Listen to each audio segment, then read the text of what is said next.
Reach for the stars.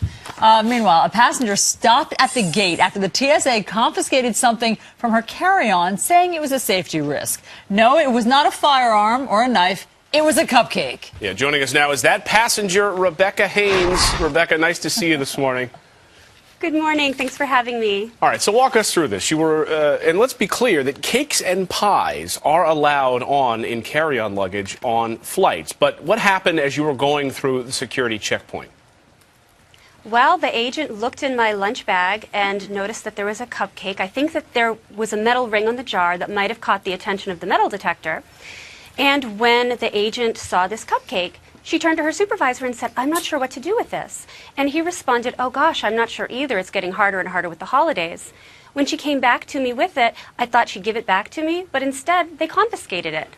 Fascinating. Now, you were heading back home to Boston from Vegas. You hadn't had any problem with the cupcake going out. And we should mention that you had packed the cupcake along with a couple of hummus sandwiches because you were going to have a layover and you wanted to eat lunch. Now, the hummus made it through.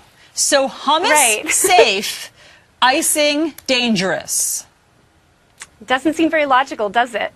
No. What did you make of this when they took your cupcake? You know, I tried reasoning with the agent. I said, it's clearly just a cupcake. It had a label on the jar. You could see the ingredients list. It was in a really cute package from the bakery.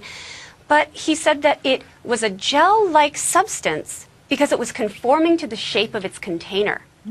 So that was his logic. It's like he had a checklist in his head, And they're just running down some of the items that they think could be potentially hazardous. Of course, that company, the bakery, Wicked Good Cupcakes up in Cohasset, Massachusetts, has now named that cupcake the National Security Velvet Cake. But you think, though, that this is a broader issue with TSA because you've had some issues with them before. Do you think that this is a broader example of some of our civil liberties sort of slipping away here?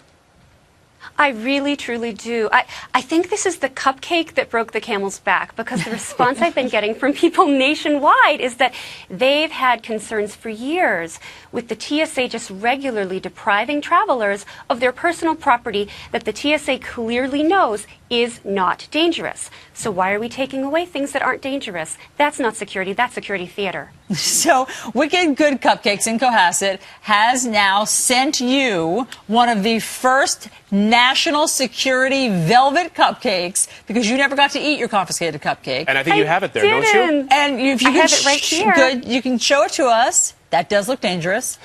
And dangerous. Can you open it? Can you go ahead and crack it open? Be careful. I sure did. I actually took off the lid. Watch out, stay back, America. I'm going to take a taste. Oh, good. See, she has a spoon. Brilliant. Go ahead. I have a spoon. What does it taste like? It's delicious. Man. Well, chocolatey goodness. Chocolatey goodness. That is a national security threat. Rebecca, thanks so much for sharing your story with us. And, of course, once this hit the internet on Boing Boing. Yeah, I mean, it took off. So good luck to you on your next travels. Hope you don't pack any baked goods in the future. Thanks. Oh, thank you so much. Thanks, Rebecca. You're Good a luck, sport. folks. You're also. Thank you. It's a lot to ask a guest to eat on camera. Right. She's a sport. We can never get you to do it because you're worried about your teeth. But I do eat a lot off camera. That's true.